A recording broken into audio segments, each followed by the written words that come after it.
আসসালামু আলাইকুম ওয়া রাহমাতুল্লাহি ওয়া বারাকাতুহু। ইন্নাল হামদালিল্লাহ ওয়াসসালাতু ওয়াসসালামু আলা রাসূলিল্লাহি ওয়া বাদ।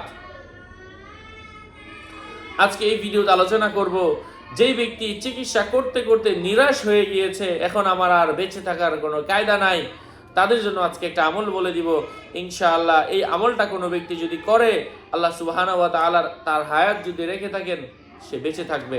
আল্লাহ পাক যদি তার হায়াত রেখে না থাকেন, ঈমানের সাথে তার মৃত্যু হবে।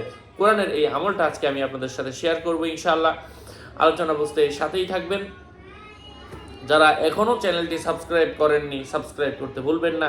ভেরিফাই চ্যানেলের ডিসক্রিপশন বক্সে ক্লিক করলে আমার পেজ এবং আইডি আসবে। এটা ছাড়া আলাদা অন্য কোনো পেজ নেই, কোনো আইডি নেই, কোনো ইমো নেই, হোয়াটসঅ্যাপ নেই, টিকটক নেই। আমার নাম অথবা ছবি দেখে বিভ্রান্ত হওয়া যাবে না। আমি কি বলেছি, কথা না বুঝলে এই অংশটুকু আবার শুনেন আপনি।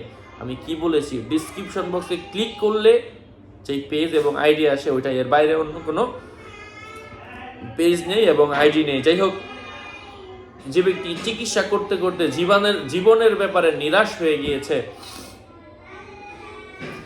শুক্রবারে সুবহে সাদিকের সময়, আবারও বলছি, শুক্রবারে সুবহে সাদিকের সময় থেকে শুরু করে একজন অথবা একাধিক মানুষ বসে একসাথে